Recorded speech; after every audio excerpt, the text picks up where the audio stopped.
Hello, good afternoon. How are you doing? Are you okay? Fantastic to see you. Thank you for popping by. This is exciting for me. This is a special, the first in a special few broadcasts, all because of this book here, which is my fifth novel, New York, which is out on Friday. And I'm going to be jumping on live at around 5 o'clock. It's shortly after 5 o'clock now, every single afternoon up until then, to talk to you about the book. I'm going to be sharing excerpts from the book. I'm going to be reading for you some of the reviews that people have left me already, some of my pre-readers. I'm going to be talking about my influences for the book and all these sorts of things, because I'm really excited about this launch and I would love to share that excitement with you. Now, I know normally I do this on a Wednesday and normally I have a beer with me. I haven't got one today. I felt that I had to be careful, drinking every night of the week. Although I think later in the week, I'll definitely be cracking open a beer or two to sort of toast to the new book. And it's nice, isn't it? Because obviously producing a book is a lot of work, and the whole publication process is. So this is like the end of a it's like a completion thing to have this finished for me. So it really is a celebration when you launch something and off it goes out into the world. Here's the cover. This is the proof copy. It will be available on Friday. Thank you if you've pre-ordered it already. That's the link on the screen if you haven't done so. If you're watching this live, it's streaming on Facebook and on YouTube as well. Do jump in and join me for a comment. I will take some questions live and things like that as well. So if there's anything you want to know or anything you'd like to say, feel free to pop those comments in, and I will, we'll have a bit of a conversation. Let's see who's in here already. John, my man, how are you, mate? Good evening. It's great to see you. Are you working tonight, John, or have you been working today? Hi, Allison. Thank you for joining me. It's good to see you back, and congratulations, Allison. Your granddaughter, wasn't it, was born last week. So that's incredible news. Thank you for sharing that with me. Right, yeah. So out on Friday. A word about the paperbacks. If you are after a paperback, which I know a lot of people are, I love having the actual book as well. They will be live on Friday too. Sometimes I've tried in the past to do like a clever thing where if you buy an ebook, you get the other one at a discount. I've decided not to this time. They'll just be out around the same time. So when you get up Friday morning, wherever you might be, have a look and check, and they should be there now. If you want the ebook though, you can get that and pre-order that already. Thank you for people that have done that. I'm really, really pleased for that. Right, today I'm going to share with you one review that someone has left me already on Goodreads. You can read them yourself. Just as a note for that, if you've read my books and you haven't left a review on Goodreads, I'd massively appreciate you doing that.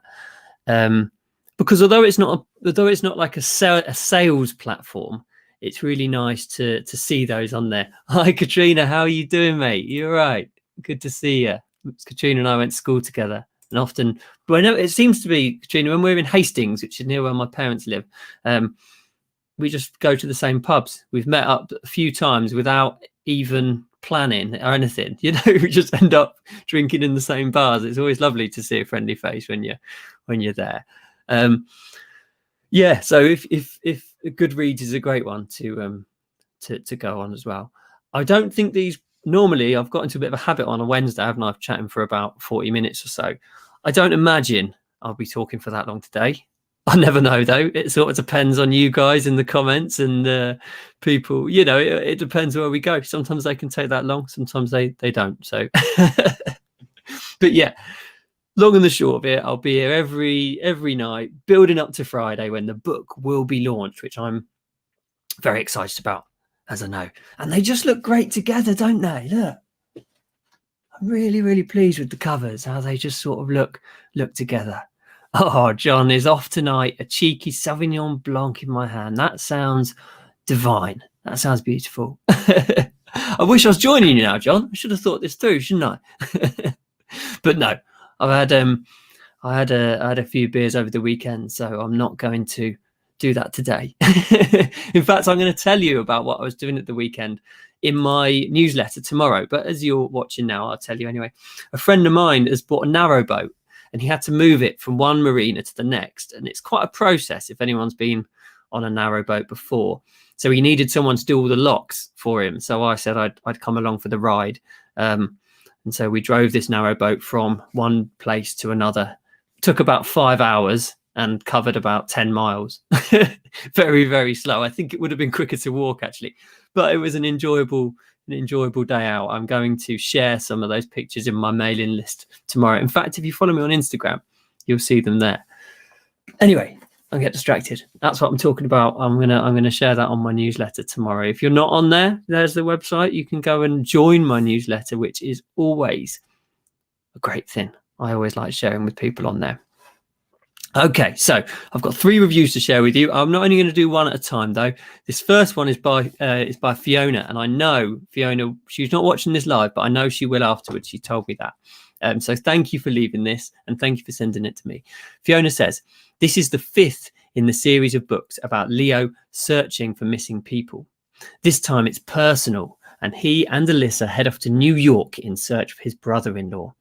I love this whole series, as Luke has a special talent for capturing a feel of the place he writes about. You get the atmosphere as well as a cracking good story. This book is much darker than the previous ones.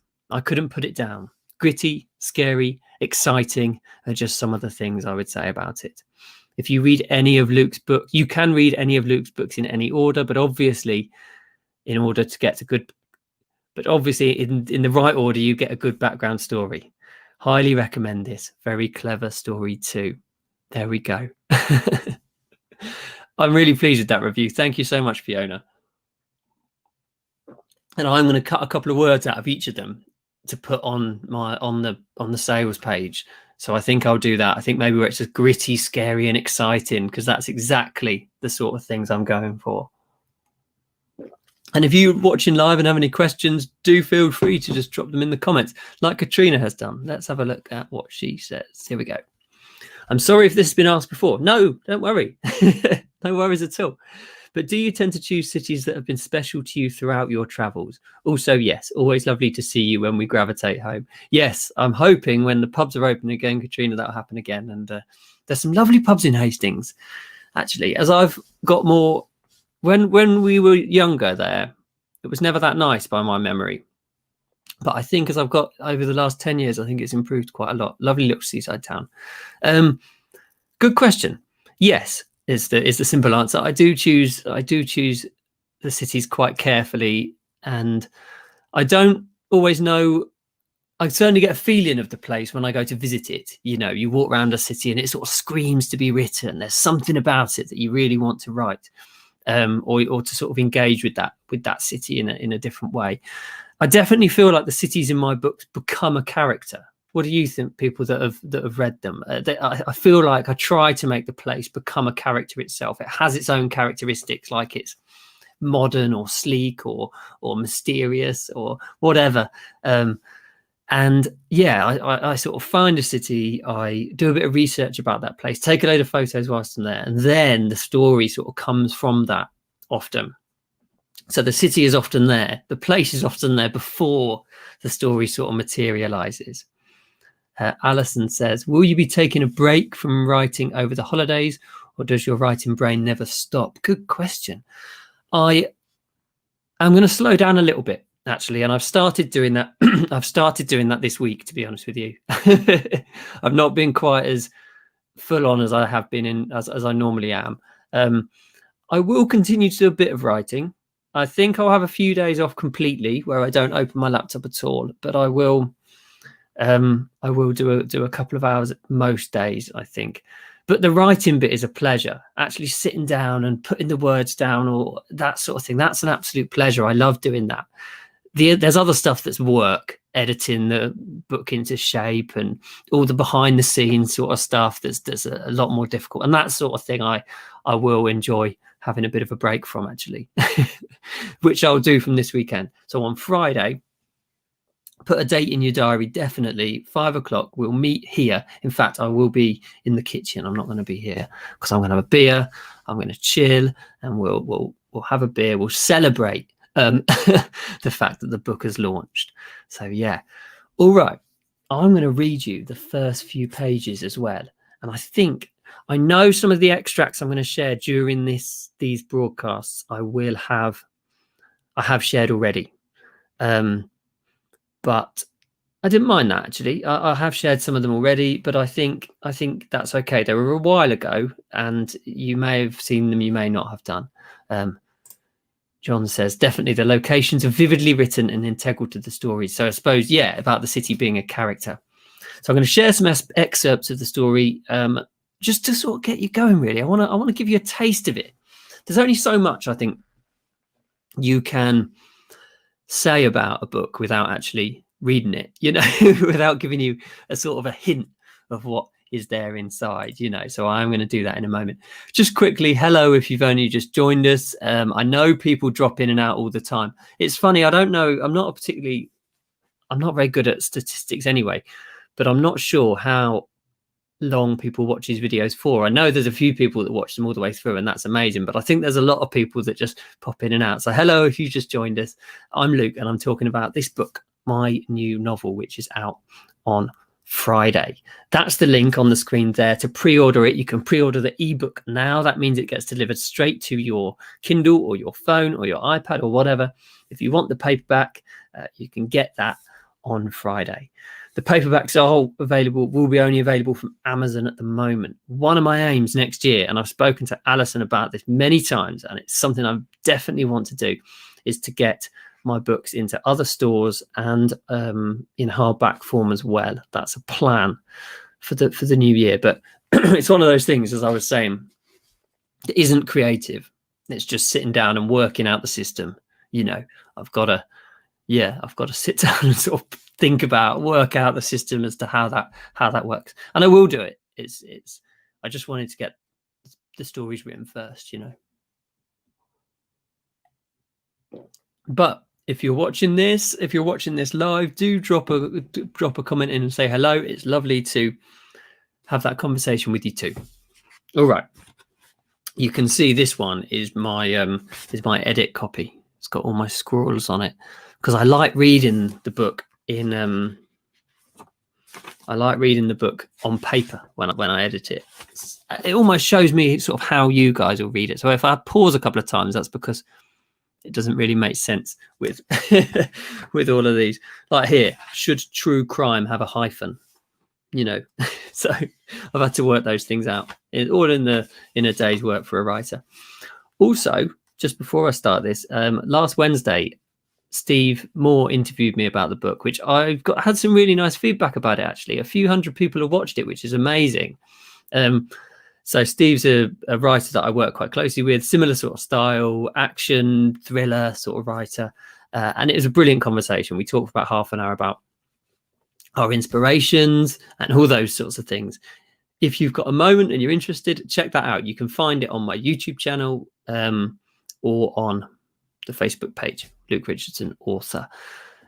If you just search Luke Richardson in YouTube, I'm relatively sure that you'll find me there. Okay. There are moments in life where the present leaves the past behind. It's as though the sharp knife of a surgeon cuts one from the other. Things divide neatly at these times. They reinvent themselves in a wave of paradigm-shifting realizations. The world turns on a different axis, and the old you stands there still and watching as the new you walks on into the unknown. He turned to face the sky as the light rain peppered his skin. The wet swish of tires on tarmac were distant here. The city was quiet. He tightened his grip and felt the blood flow begin to slow. It had pounded over his fingers to start with. Now it barely even dribbled. He looked down at the woman, her eyes now still and marble-like, her skin as smooth as satin, her mouth an expressionless circle. The grin his knife had cut through her neck was the only thing that told him she was not simply resting. The knife that had also separated him from his past self. He was now a killer, A murderer. Her murderer. The blade was cold between his fingers. He lifted it to his face. Although the dripping blood was barely visible in the darkness, he could smell it. It was nourishing and fresh, like the smell of rain in the jungle. His tongue flicked out between wet lips. He longed to consume her, to make her part of him, as he had now and would always be part of her. She'd made a sacrifice for him, and now, in death, he would honour that. She was his first. He was suddenly alert. Voices echoed down the passageway. Not like this, no. He couldn't be discovered now. He needed time. He must have time to finish the job. A group of people passed the passage's aperture on the road ahead.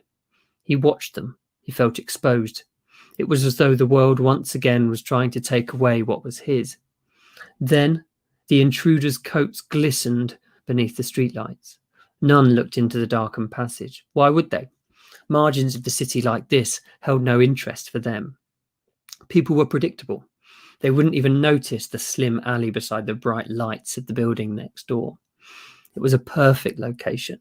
Mansell Buck, MD, was one of the city's prominent cosmetic surgeons. Those of fame and fortune passed through those brightly lit doors daily for a nip, tuck, or whatever else was in vogue right now. No one would look down here tonight. The voices faded back into the whisper of the city. He drew a breath. No one had seen him. That was good. But he didn't have much time.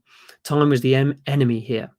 Time had almost prevented his great-grandfather fulfilling his artistic desires. That was not going to happen to him. He pulled up his left sleeve. His great-grandfather's gold chain glinted in some distant light. "This is for you," he whispered, placing the chain against his lips. It tasted like blood. "It's all for you." Then he dropped to his knees and unbuttoned her coat. Chapter 2.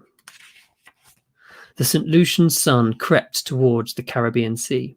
The day had been calm but hot. It was precisely the sort of day the locals in the markets of Castries hated. They fanned the heat away with menus, newspapers, or even their fingers, and made their way home or for a swift drink at the local rum shop. The pool at St. James's Bay, which an hour before had been filled with the shouts and splashes of children, grew quiet with the dying day. The calm water rippled gently, reflecting the surrounding palm trees. "This looks all right," Leo said, walking to the pool's edge. He dropped his bag and looked around. His reflection shimmered on the surface of the pool.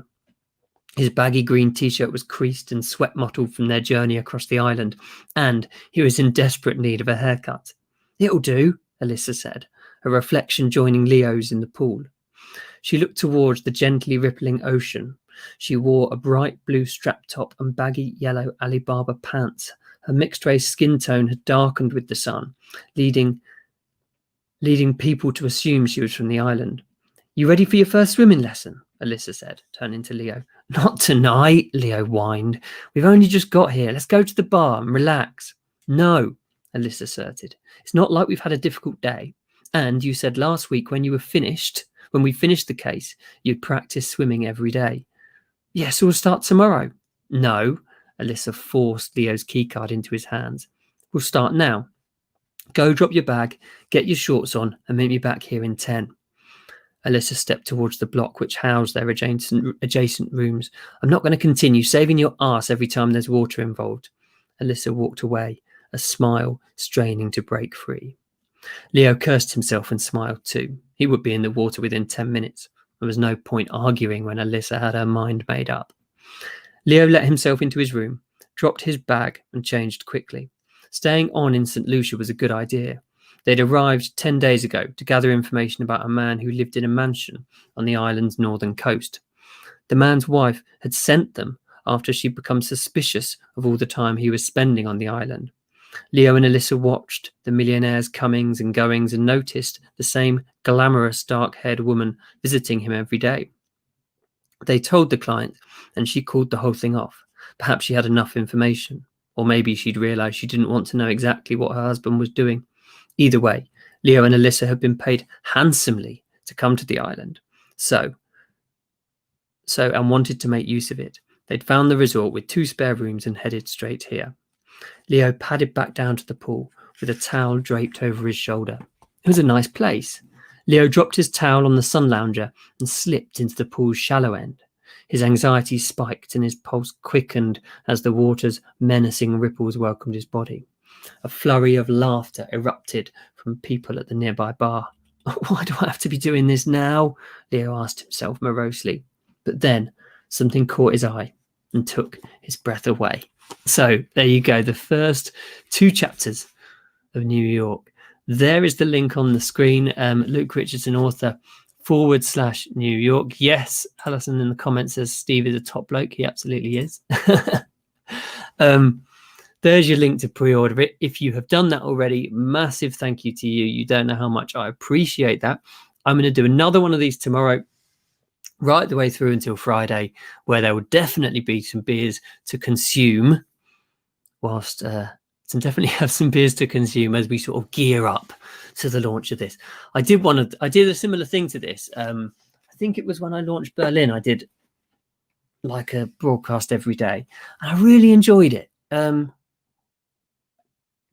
I really enjoyed it because I remember getting to sort of the Friday and just being really excited about the fact that the book had launched, because I'd shared that with you guys watching these and people that watched them afterwards. And yeah, it felt really good to do it. I'm not sure that this will sell any more books particularly. That's not really the point of doing it. It's because it gets me excited about launching it. So that's down to you. So thank you for that. Thank you for tuning in each time. I'll be back tomorrow.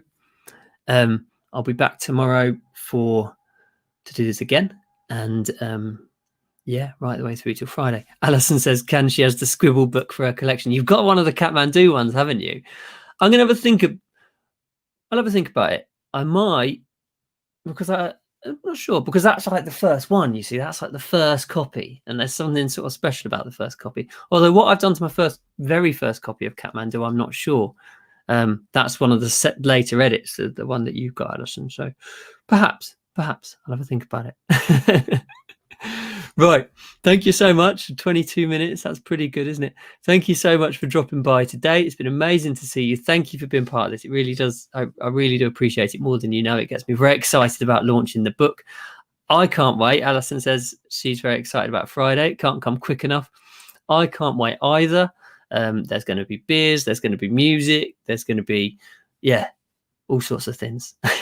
Tomorrow though, I'm going to share with you, or maybe I'll do it Wednesday. It's Wednesday or tomorrow. I'm going to share with you an excerpt from the book that didn't make it in. It's a cut scene, a scene that's like a deleted scene. It didn't make it into the book, and I'll explain why tomorrow. But I will share that with you on this tomorrow. Thanks so much. Have a lovely evening. I'll see you soon.